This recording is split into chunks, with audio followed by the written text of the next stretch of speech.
Bueno, ahora vamos a contar con Jon Baues Riondo, director del ESBIL, Archivo Vasco de la Música, que nos va a presentar el proyecto de ESBIL, Producto Documental de la Difusión Musical. Gracias, Jon. Muchas gracias, Elena. Muchísimas gracias también a Artium por haberme invitado a estos estupendos encuentros. Y os voy a comentar que quizás mi centro es un centro realmente atípico, empezando porque no pertenecemos a una única institución, es decir, no es una biblioteca, no es un archivo, no es un centro de documentación creado por alguien, sino es un algo que se creó, que todavía no sabemos si es un archivo, si es una biblioteca o si es un centro de documentación, tampoco nos importa mucho. Y que lo que sí tenemos claro es que, por lo que enseguida os iré comentando, somos un producto documental de un acto de difusión musical. Eso es algo bastante atípico. Un producto al que después las autoridades administrativas han dado el apoyo para que se continúe como institución.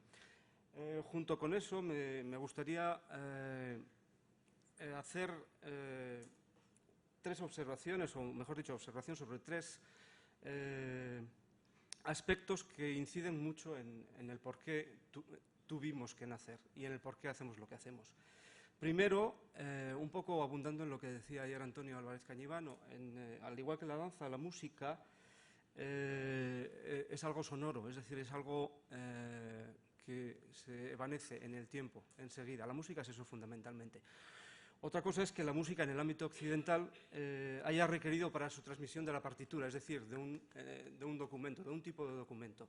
Un documento que normalmente no es un documento simple, que normalmente son documentos complejos, es decir, a veces son suma de documentos.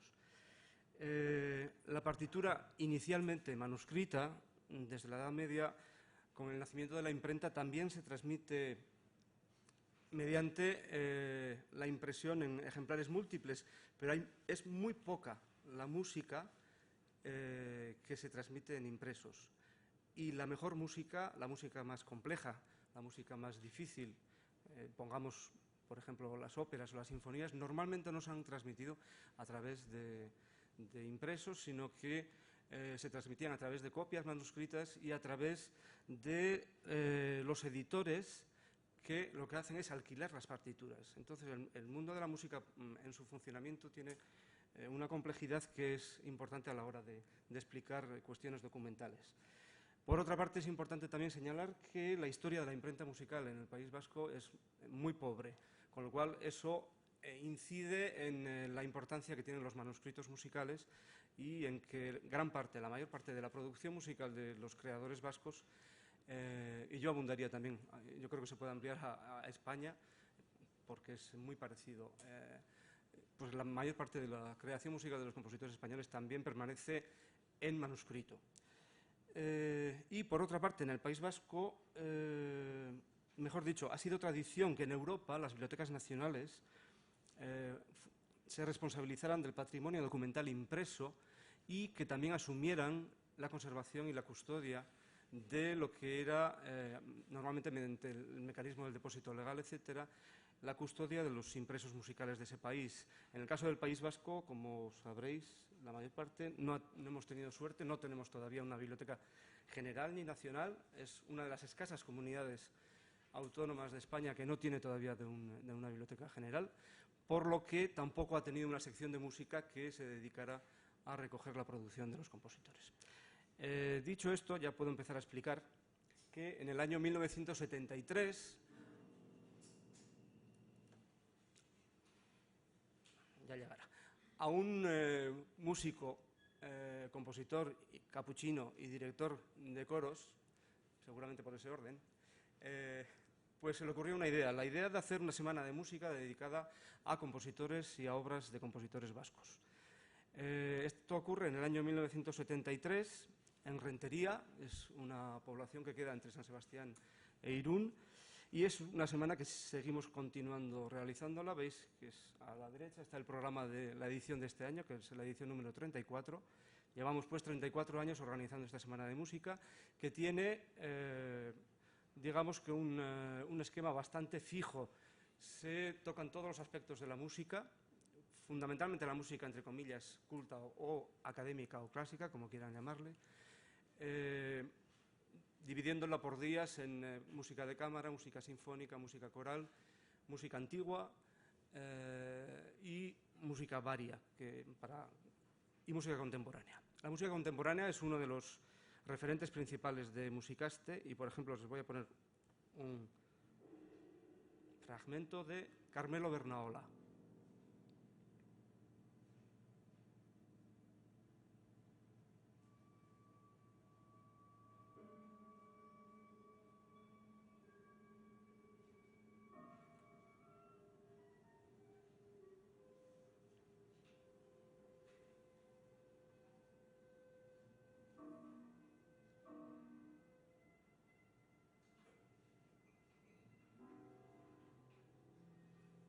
Esta es una grabación de 1973, esta es grabación del estreno de esta obra, que en el programa figura como trío porque Carmelo Bernaola el día anterior todavía la estaba escribiendo.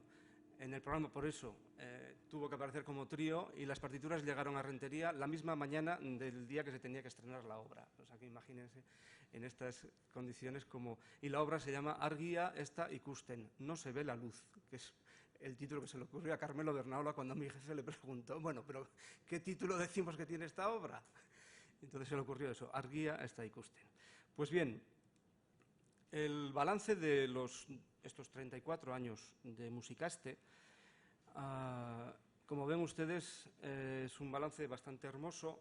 Son 1.729 las obras interpretadas, escritas por 351 compositores de todos los tiempos, desde la Edad Media hasta los estrenos de compositores vivos. 281 han sido estrenos, han intervenido 135 solistas vocales, 114 coros, 18 grupos de cámara, 12 conjuntos orquestales, 13 conjuntos de música contemporánea y 10 grupos de música antigua. Y también se han hecho 6 mesas redondas sobre problemática de la música vasca y 57 ponencias sobre temas de música vasca. Además de estrenos, también y Musicaste fundamentalmente intenta presentar obras muy difíciles de poner, como por ejemplo esta.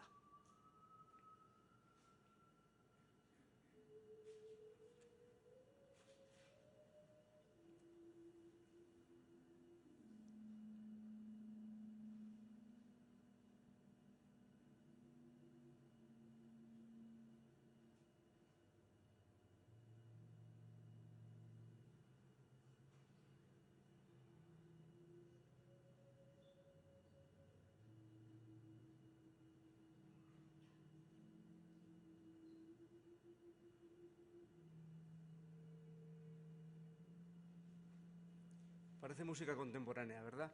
Pues es una obra de 1938 que el padre Donostia, que era también capuchino, se le ocurrió hacer para 4 ondas Martenot. Las ondas Martenot es un instrumento que todavía se enseña en París, en el Conservatorio Superior de París, pero se enseña en muy pocos lugares de Europa y fue uno de los antecedentes de los sintetizadores. Entonces al padre Donostia se le ocurrió componer no para una, sino para 4 ondas Martenot, con lo cual tuvimos que traer a la catedrática con 3 alumnos para que pudieran interpretar esta obra. Es decir, Musicaste intenta promover y difundir las obras menos frecuentes, las obras más difíciles y apoyar en principio a la música contemporánea o a la música inédita de otros tiempos. El ideario de Musicaste, la primera edición se hace en 1973, mucha gente le apoya a José Luis Sansorena a que continuara con la idea, y entonces el año 74, después de consultar con compositores, con críticos, musicólogos, etc., proponen este ideario, bueno, esto es parte del ideario, donde voy a leer varios artículos de ese ideario. Dice: de cara al pasado, Musicaste se propone investigar en los archivos, particularmente de las catedrales, para clarificar los puntos oscuros que existen en la historia de nuestra música, completar la labor de estudio sobre músicos vascos ya conocidos, pero cuya coproducción musical yace en gran parte en los archivos. De cara al presente, estimular a los compositores, darles oportunidad de estrenar sus obras, particularmente las que más dificultades encuentran, dar preferencia a nuestros intérpretes, etc. De cara a nuestra música en general, creación de un archivo, biblioteca, fonoteca, que contenga toda la música de los compositores de todos los tiempos en nuestro pueblo, sus escritos de temas musicales y las versiones grabadas de sus obras, incluido el folclore. Recopilación de material preparatorio para la realización de una historia de la música vasca, hacer estudios y críticas de nuestra música y su entorno a través de conferencias, diálogos, mesas redondas, etcétera, crear premios que estimulen la iniciativa privada en orden a la investigación, creación e interpretación de nuestra música. Estos son algunos de los, digamos, de los idearios o parte del ideario más importante. Y esto es lo que nos propusimos hacer en el mismo año 1974. De esta manera surge Eresbil. Ese mismo año, José Luis Sansolena, el director de la Coral Andramari de Rentería, propone a la directiva la creación de un archivo que recogiera partituras para su programación en la Semana de Música. Algo tan sencillo como eso. Es decir, después de que le animan a continuar con la semana, él se da cuenta de que no hay ningún lugar en el País Vasco en el que él pudiera seleccionar las músicas que le interesara hacer. Y entonces decide hacer el archivo y decide llamarle Archivo de Compositores Vascos. Como habréis visto, el inicio ahora se llama Archivo Vasco de la Música. Ese es un cambio que se hace en el año 2000. Nace así en mayo de 1974 Eresbil, contracción de Euskal Ereslarien Bilduma o Archivo de Compositores Vascos. Cuenta desde el inicio con el patrocinio del Ayuntamiento de Rentería. En 1977 se convierte en archivo provincial con el patrocinio de la Diputación Foral de Guipúzcoa. Y en 1986, cuando se crea el Gobierno vasco, hasta entonces no existía, se crea el Patronato Euskal Ereslarien Bilduma bajo la presidencia del Gobierno vasco, patronato en el que forman además parte del mismo la Diputación Foral de Guipúzcoa, el Ayuntamiento de Rentería, la Fraternidad de Capuchinos, porque en ese momento estábamos en los Capuchinos, y la Coral Andramari de Rentería. Es decir, digamos que es una especie de consorcio mixto de entidades públicas y privadas. Esta es la primera sede de Eresbil. Ven ustedes en 3 fotos la entrada. Encima de la entrada están 3 fotografías grandes. De izquierda a derecha, Hilarión Eslava, Navarro, el padre Donostiarra, guipuzcoano, y Maurice Ravel, del Labourd, del País Vasco francés. Eso quiere decir que el ámbito de acción cultural del Archivo de Compositores Vascos engloba tanto lo que es la actual Comunidad Autónoma Vasca como lo que es la Comunidad Foral de Navarra y lo que es el País Vasco francés. Él empieza recogiendo, como digo, composiciones de compositores vascos fundamentalmente. En 1979, a los 5 años de crearse el archivo, ya tiene 11.000 composiciones. Ya ven ustedes ahí, digamos, la cronología. En el 85 son 14.500, en el 90 17.000, 95 18.000, 2000 20.000 y 2005 25.500. Es decir, constantemente van entrando, y luego ya diré algunas de las fórmulas de entrada de nuevas obras de compositores. Antes el archivo era exactamente lo que ven, no había más. Es decir, estábamos en el sótano de la iglesia de los Padres Capuchinos, que nos bendecían así desde las alturas. Y ahí, como ven ustedes, en los armarios se incluían las partituras, y en la parte alta estaba la biblioteca especializada en música. En el 2000 hay un cambio de denominación, como he dicho. Pasamos de ser Archivo de Compositores Vascos a Archivo Vasco de la Música.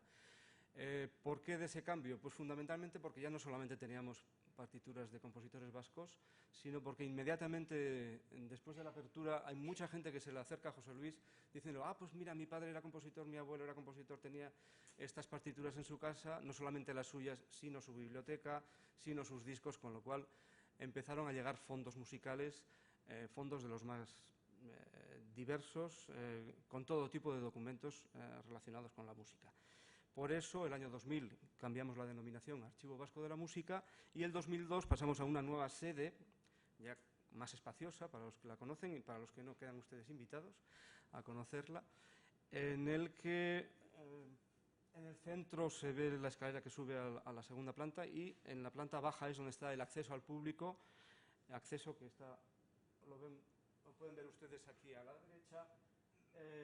Solamente tiene 5 puestos de estudio, es decir, desde el inicio ya fuimos conscientes de que no es un centro abierto al gran público, sino que nuestros usuarios son fundamentalmente otras instituciones, y otras instituciones se refiere a otras bibliotecas, otros centros de enseñanza o centros de enseñanza, desde escuelas de música a conservatorios superiores a universidad, editoriales, etcétera.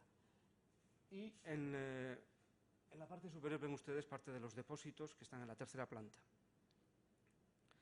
Estas son otras vistas del revistero, en la parte superior izquierda, que tiene las revistas que se reciben en el año, el depósito de la fonoteca, y abajo hay una sala de reuniones. Tenemos dos salas, esta que es para 10, 12 personas, y hay otra sala para 30 personas donde damos cursos, conferencias o encuentros o reuniones de las instituciones con las que conveniamos.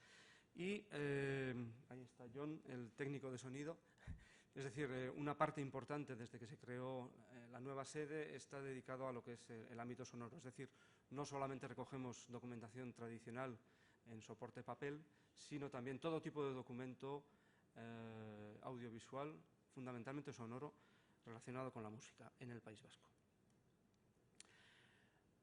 Esto, con el tiempo y ya desde el punto de vista documental, pues ya nos supuso primero el problema de saber si éramos un archivo, biblioteca o centro de documentación, y si teníamos que tratar los documentos como archivo, como biblioteca o como centro de documentación.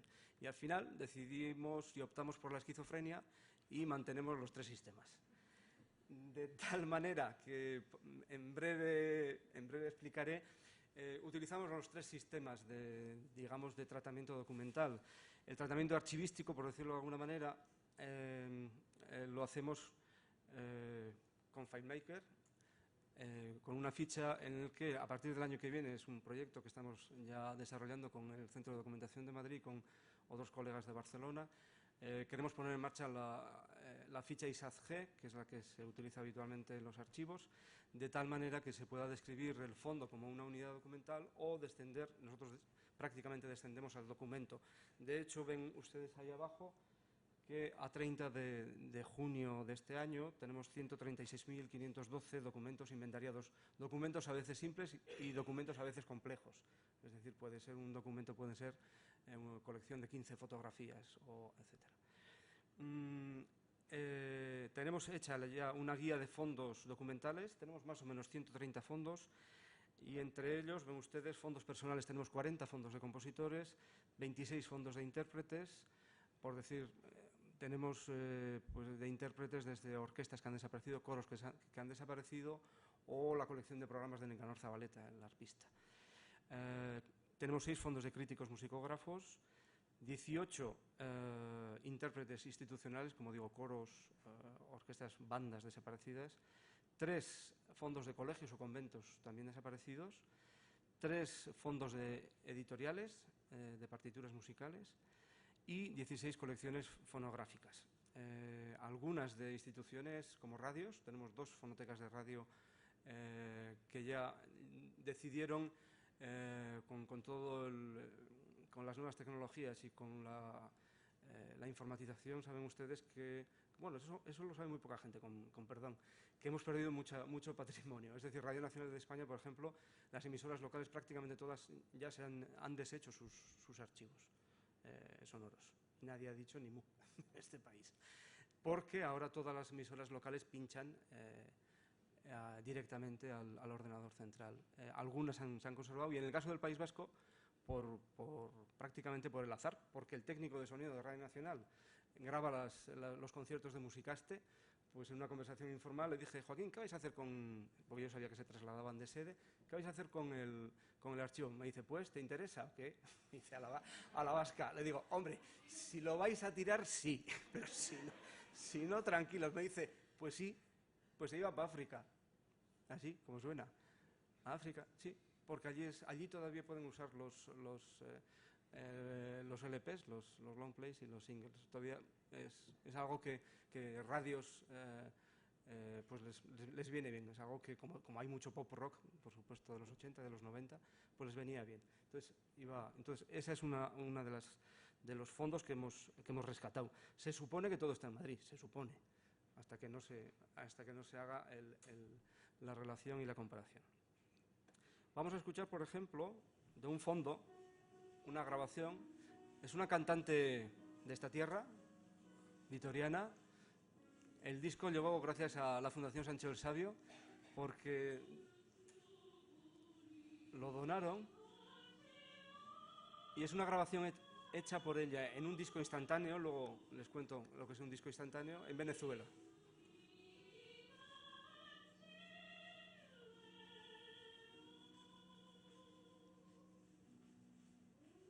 Es una canción de cuna, famosa.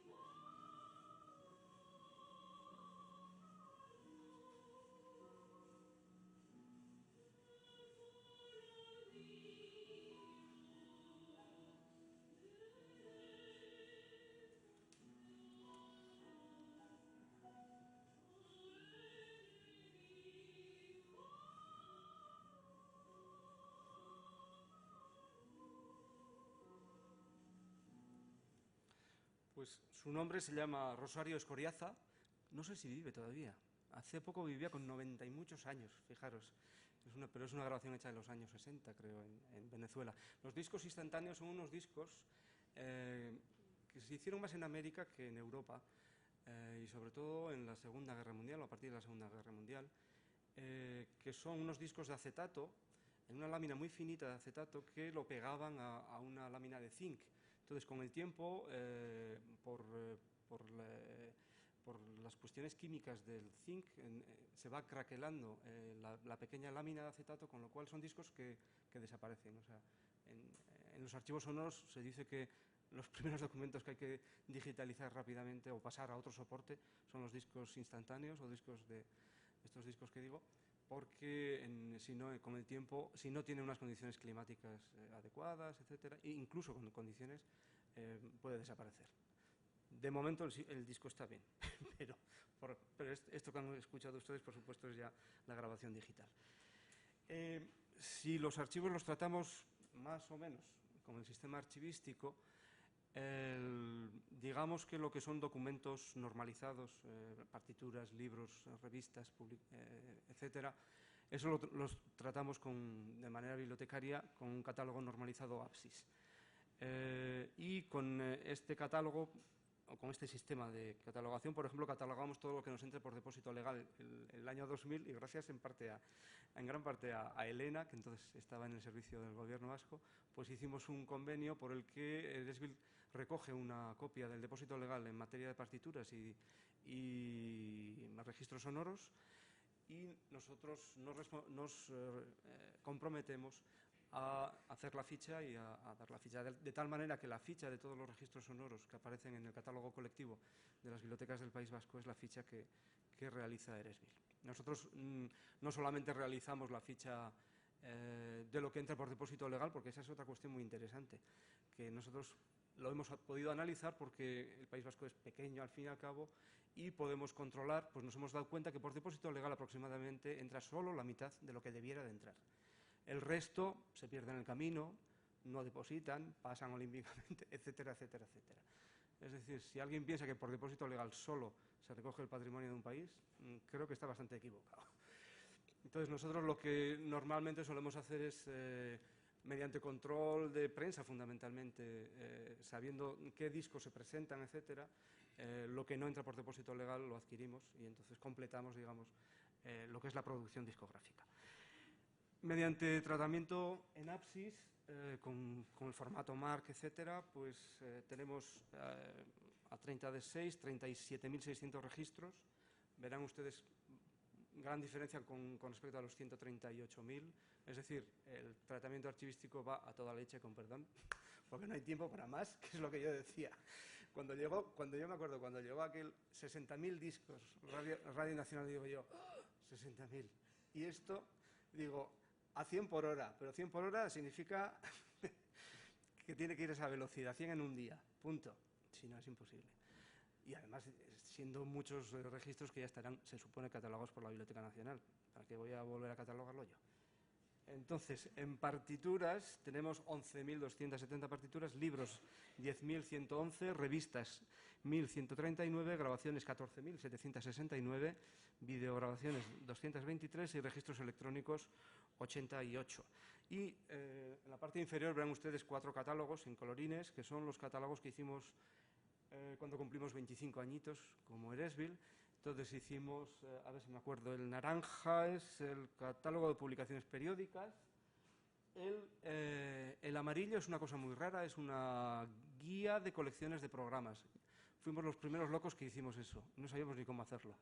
Y al final decidimos tratar las colecciones de programas muy parecido a como si fuese una revista. Es decir, darle un tratamiento de colección y entonces hacerle una ficha bastante parecida. Y por lo menos así sirve para que los investigadores puedan saber qué colecciones de programas tenemos en Eresbil. El verde es el catálogo de CDs de compositores vasco-navarros y el rosa es catálogo de publicaciones periódicas. El tercer sistema o la tercera manera de tratar documentos serían ya la información documental mediante bases de datos específicas. Por ejemplo, tenemos una base de datos de recursos musicales en el País Vasco que cuenta con 2.557 registros y que se puede consultar en nuestra página web. Es decir, ahí están indicados todos los coros, todas las instituciones musicales que hay en el País Vasco. Tanto instituciones interpretativas como bibliotecas, como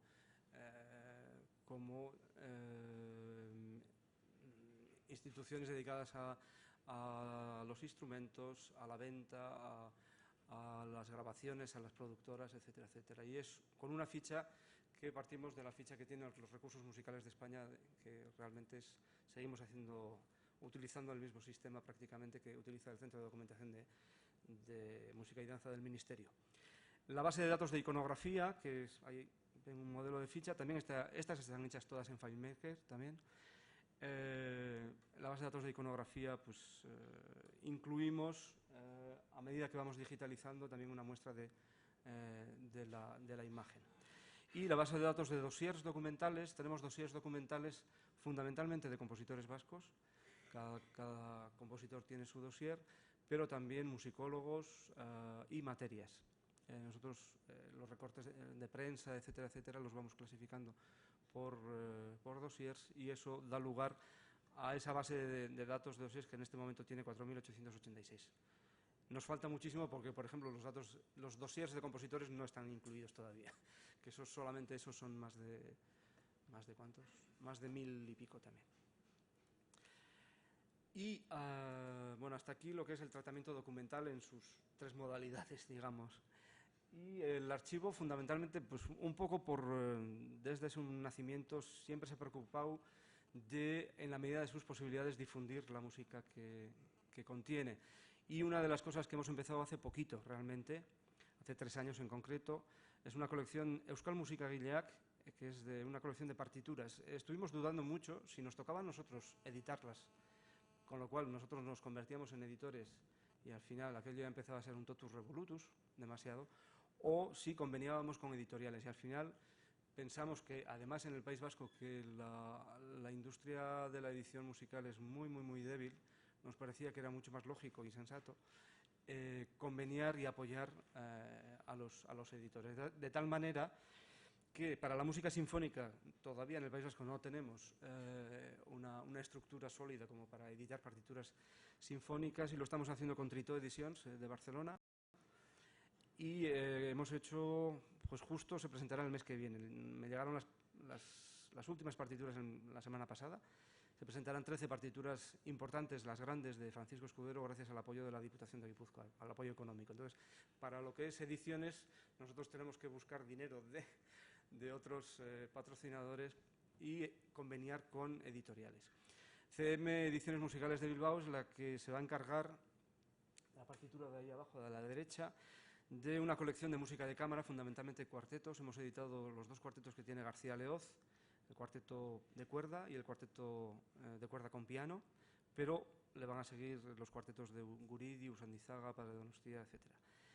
Dúo Serafín, este año hemos hecho el convenio, para el año que viene va a hacer una antología en 2 volúmenes de música para órgano, y con las ediciones del ICMU de Madrid editamos la Sinfonía de Jesús García Leoz, con la colaboración con el Gobierno de Navarra. Una colaboración rarísima desde el País Vasco, afortunadamente. Tuvimos esa suerte de que coincidimos en la voluntad. Una actividad que se hace desde hace bastantes años es el ciclo de cámara Eresbil-Heresiac. Se han hecho 5 ciclos, ahora estamos en el quinto, mejor dicho. El primero se dedicó a una especie de estudio de la evolución del piano entre los compositores vascos desde finales del siglo XVIII hasta el siglo XX. Después estudiamos la evolución de voz y piano, después cámara, que fue más irregular. El ciclo cuarto fueron intérpretes que daban conciertos con su repertorio, y el actual, en el que estamos, el dedicado a la música del siglo XX, pactamos con los intérpretes. Normalmente los intérpretes son jóvenes vascos, y lo que pactamos con ellos es que la mitad del programa esté dedicada a música del siglo XX de compositores vascos y la otra mitad ad libitum et ad piacere, que se dice en música, es decir, lo que ellos quieran hacer. Y voy a poner un ejemplo del ciclo de voz y piano, a ver si le suena algo.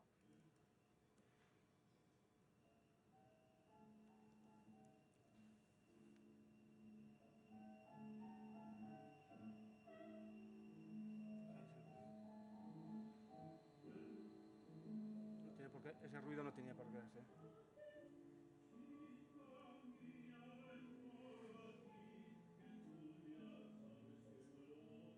¿A que suena algo?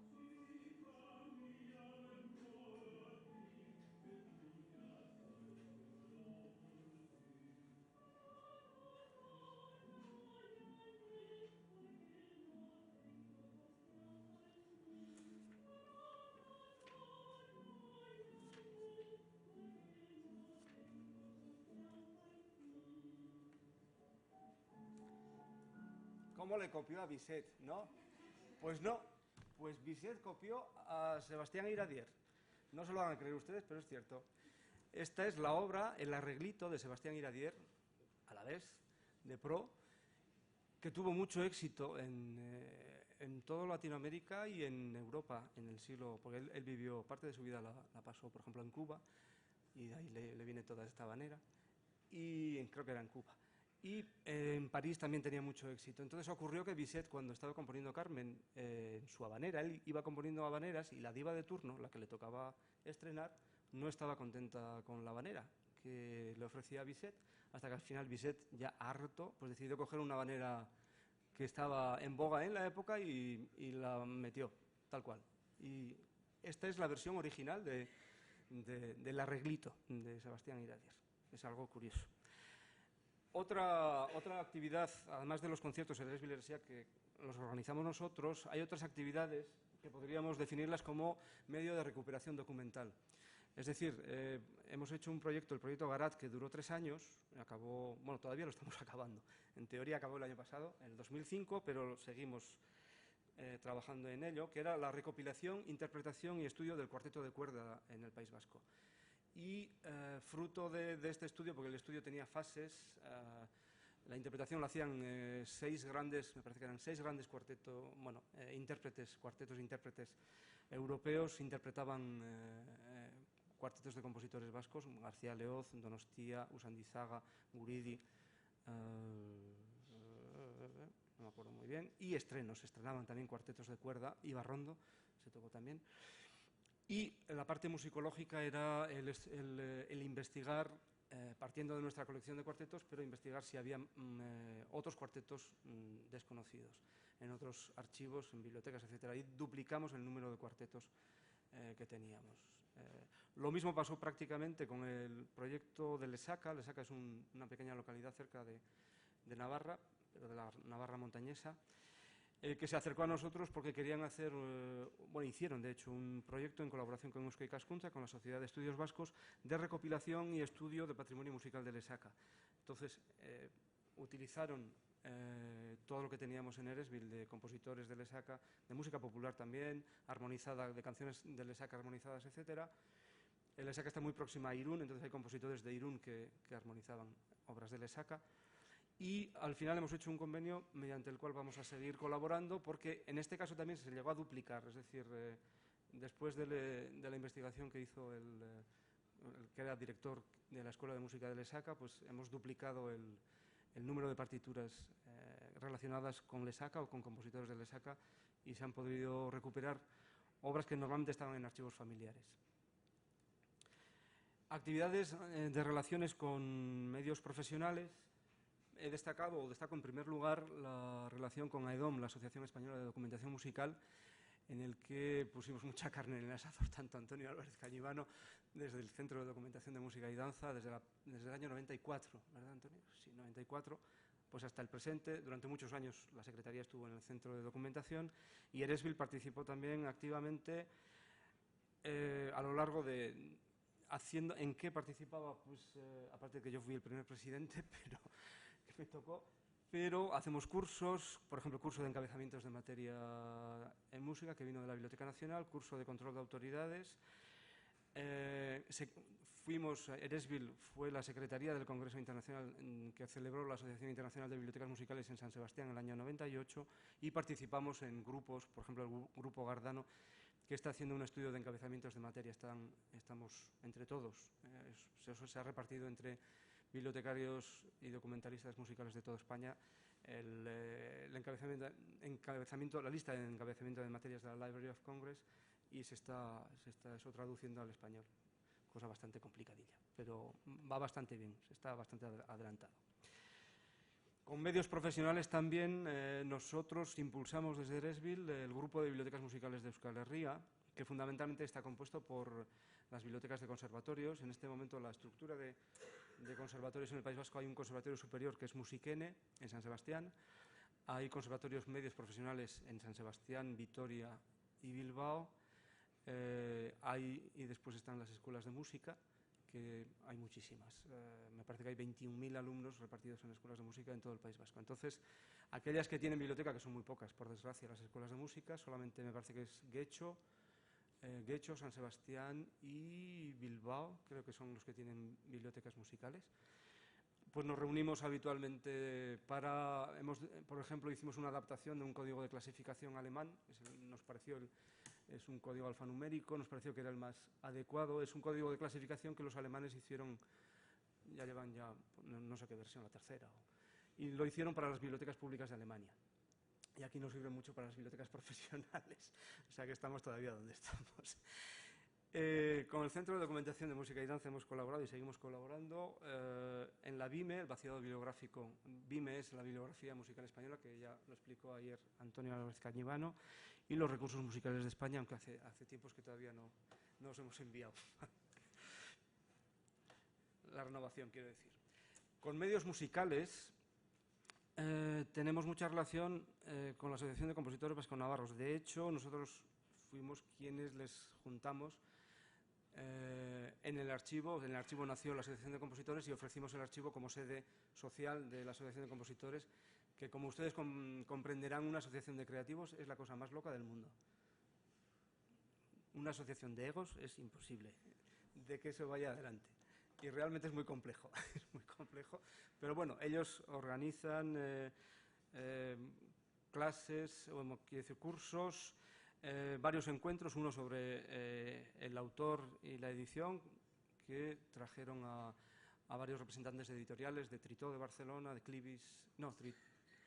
Piles de Valencia y una editorial, CM Ediciones Musicales de Bilbao. Y ellos hacen normalmente en Eresbil también sus asambleas, etc. Con medios musicales, con los medios musicales vascos, asociaciones, tenemos mucha relación con la Asociación de Chistularis, conservamos parte de sus fondos documentales. Con la Federación de Coros de Euskal Herria realizamos mesas redondas, asesoramos a ellos sobre todo en lo que tiene que ver con partituras. Y con la triquitrisa, el cartel, la triquitrisa es uno de los instrumentos musicales, es el acordeón diatónico, que también se da en otros lugares.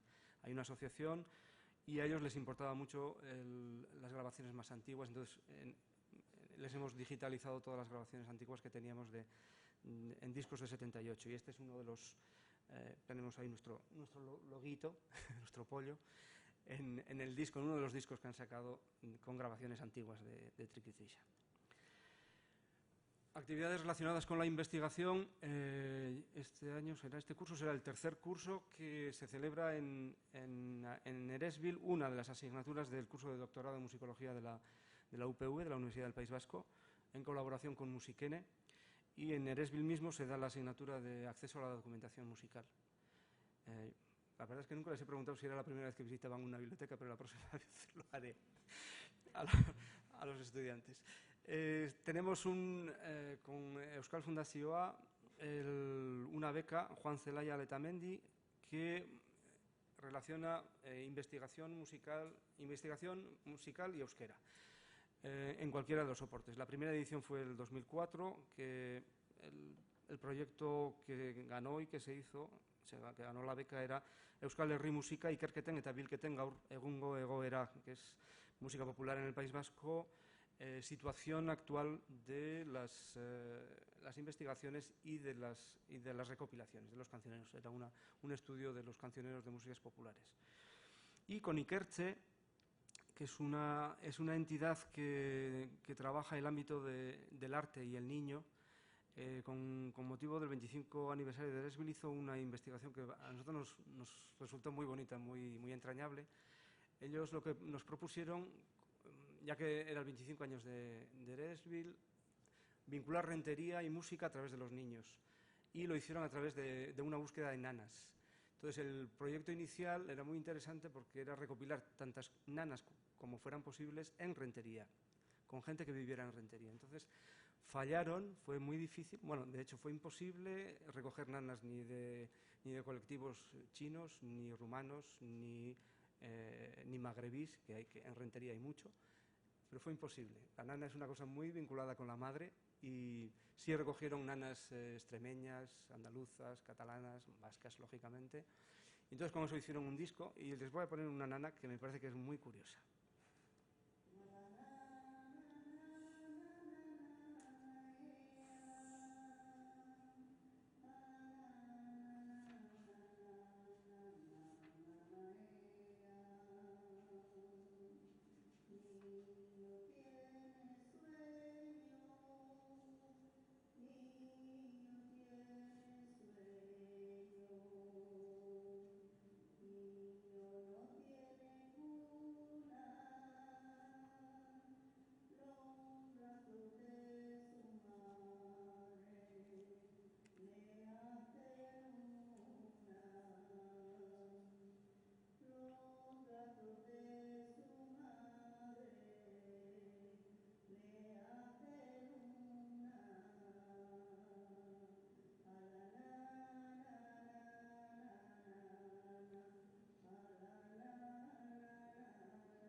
Es una cuna gitana, que ellos lo consiguieron a través de hay una asociación en Camelamos a Diquerar, me parece que se llama, en San Sebastián.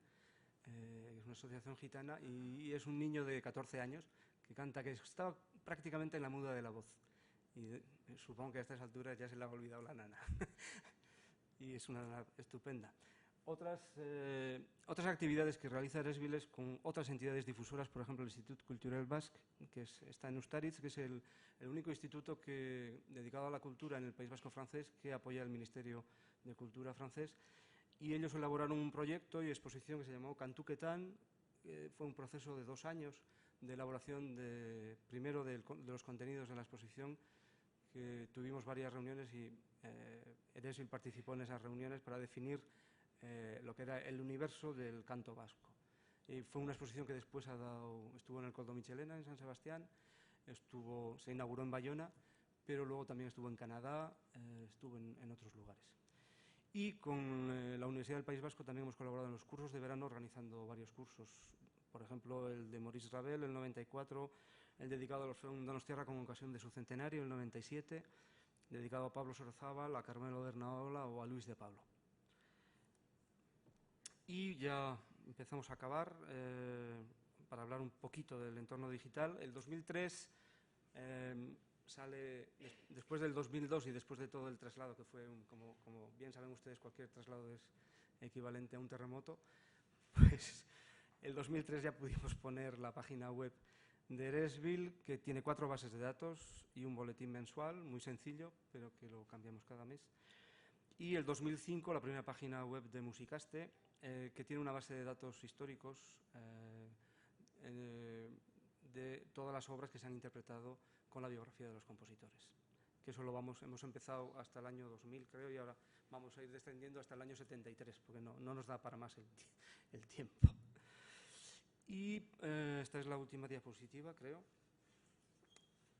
Simplemente quería contarles el reto para nosotros que vemos con los contenidos digitales. Por una parte, Eresbil, como están haciendo muchísimas instituciones, digitalizan para conservar. Fundamentalmente, primero, soportes sonoros en situación de riesgo y después otros documentos. Y les voy a poner un ejemplo.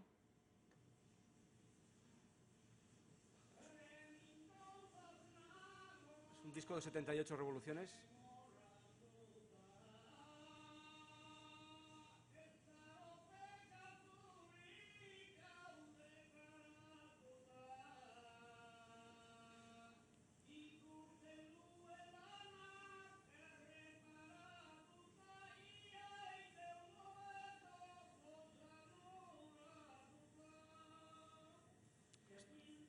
Esto es lo que en el País Vasco se conoce como un bercho. Este es un bercholari. Bercholari es un improvisador de poesía en música, es improvisación oral.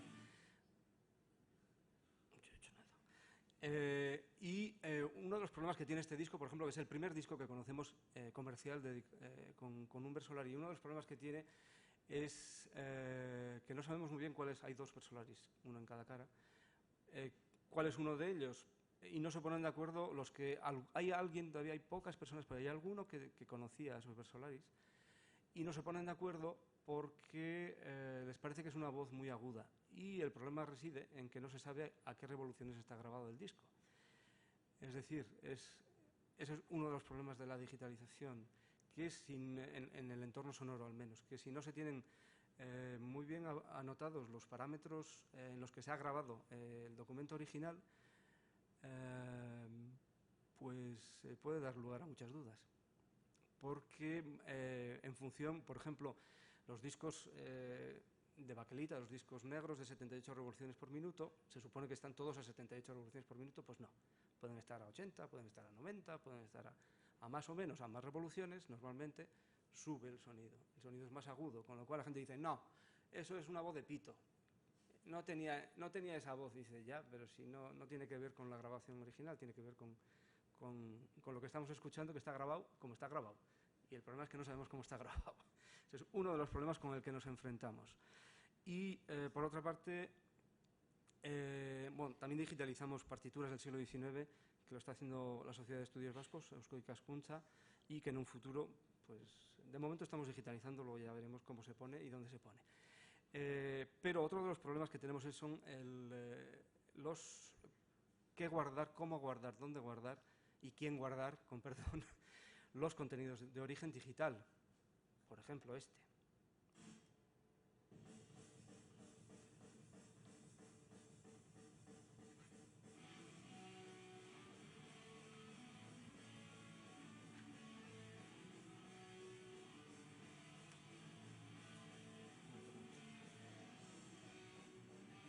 Tengo otro.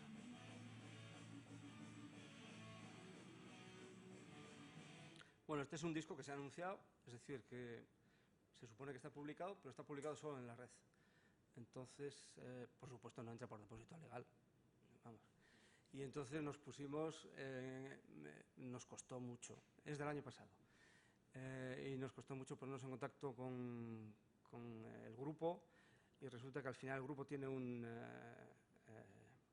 ¿cómo se dice? Un manager que es el padre de uno de ellos, que estaba perdidísimo. Y al final nosotros está perdidísimo en cuanto a todo lo que tiene que ver con los procesos de edición, etcétera. Bueno, y esto de los derechos, cómo funciona, y esto de los no sé qué, pero vosotros luego pagáis. Tenían un totus revolutus estupendo. Y entonces el problema que nos planteamos con con el entorno digital hay que guardar todo. ¿Quién selecciona? ¿Qué se guarda? ¿Quién lo guarda? ¿Cómo se guarda? ¿Dónde se guarda? Es uno de los problemas que nosotros ya lo estamos viendo. Y ya hablando también del entorno digital, voy a hablar de un pequeño proyecto que espero que pueda llevarse a cabo en la página web de Eresbil. Sería el siguiente salto cualitativo de la página web de Eresbil, que sería, hasta ahora solo tiene información, digamos, información textual y iconográfica, y falta icono, es decir, fotografías, etcétera. Y el siguiente paso sería añadir a la información textual o iconográfica las partituras en imagen y el sonido y grabación de sonido. Entonces, estamos ya trabajando en colaboración con Eusko Ikaskuntza, Sociedad de Estudios Vascos, con la Capilla Peña Florida, que es una entidad que está dedicada a la música antigua fundamentalmente, y Nicolás Basarrate, que es el gestor de la Capilla Peña Florida, al final todo se une, que ha empezado a actuar como productor discográfico, trabajar de manera que la producción la puedan llevar la Capilla y Nicolás. Eusko Ikaskuntza diríamos la parte técnica de digitalización y nosotros diríamos el paraguas. Un ejemplo de esto puede ser este.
Bueno, pues este es un ejemplo de una obra de un fraile del siglo XVIII, es Fray José de Larrañaga, muy poco conocido, que este año se celebra el 200 aniversario de su muerte, murió en 1806. Sus partituras se conservan en Aránzazu, entonces este año lo que hemos hecho es, antes habíamos hecho su obra pequeña, digamos, la obra para tecla, que la tiene, para clavecín, para órgano, y este año lo que hemos hecho las obras grandes, es decir, para coro y orquesta, hemos hecho un ensamble instrumental especializado en música barroca, por primera vez, que ha sido bastante complejo.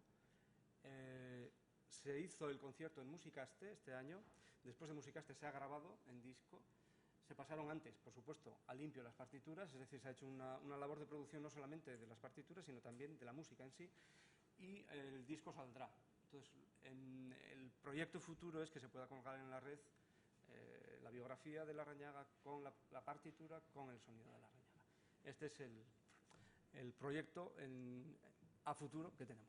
Y esto es todo lo que quería comentarles. Gracias.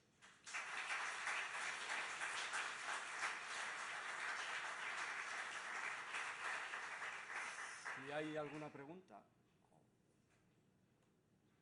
si no pongo esta otra que es también de Larrañaga y así disfrutan, que es más suavecita. Le voy a decir que baje y así. Vale, y así pueden hacer cualquier pregunta si quieren. Y si no, pues disfrutan de la música. Esta es una parte de una de las lamentaciones que escribió Larrañaga.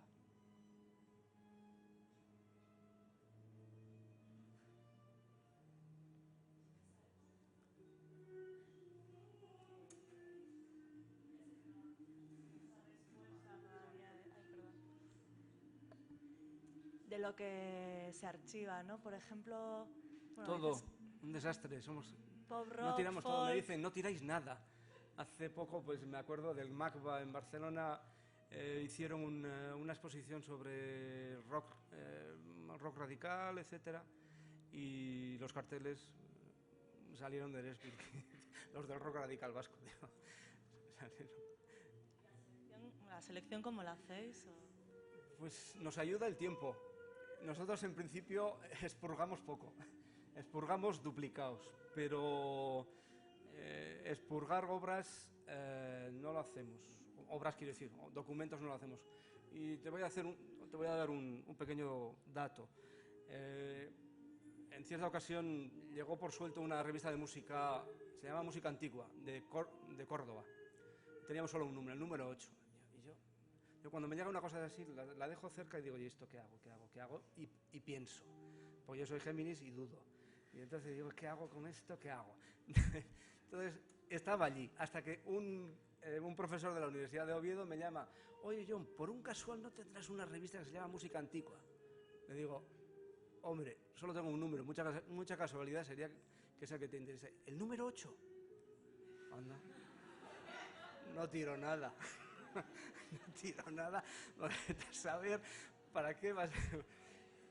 El problema, claro, no puedes utilizar criterios cualitativos con la música, porque quién sabe el interés. Es decir, a mí me puede parecer que esta música es mejor que otra, pero es que el investigador a lo mejor no está buscando una música por su cualidad, a lo mejor, o su calidad, quiero decir, sino está buscándola por otras cualidades. Puede buscar porque es un documento importante del rock radical vasco, o porque es de música tradicional. Es decir, nosotros tenemos todo el espectro de la música, digamos, desde lo que es la música tradicional, lo que es la música popular, la música joven, la música urbana y lo que es la música culta, que en principio está relacionada con lo escrito por un compositor. Y en principio guardamos hasta todas las canciones de misa que pululan por ahí, modernas, que hay alguna que no te cuento. En principio nosotros guardamos todo, de momento podemos. Si algún día pues hay que hacer expurgo, se hará. Y normalmente cuando hacemos expurgo es muy difícil que lo tiremos a la papelera. Normalmente llamamos a otra institución. Por ejemplo, tenemos un fondo de una editorial de San Sebastián, se llamaba Díaz y Cía, que funcionó desde finales del siglo XIX. Editó, por ejemplo, varias de las primeras ediciones de Isaac Albéniz, las hizo Díaz y Cía, y funcionó hasta 1950. Y por cuestiones del azar pudimos llegar a comprar, aquello lo compramos, todo lo que tenía la tienda de música cuando se cerró, lo que estaba en la tienda, en las carpetas originales. Son como 7.000 partituras, y de las 7.000 partituras 2.000 estaban duplicadas. Además es muy interesante porque no estaban las partituras que más se tocaban, claro, estaban las que menos se compraban, o sea, las menos tocadas. Entonces, de un mismo título podía haber 2 o 10 o en algún caso hasta 15. Entonces, en eso solo guardábamos, no sé, ya no me acuerdo, me parece que son 2 o si era compositor vasco más. Y el resto lo tenemos todavía pendiente de hacer un listado en Excel, y eso lo enviaremos a la Biblioteca Nacional, a la Biblioteca del Conservatorio de Madrid, a otras bibliotecas, por si les interesa algo de ese repertorio. Entonces hacemos intercambio o donación, sin más. Vamos. ¿Alguna otra pregunta? Pues, ¿alguien se anima? Pues muchas gracias y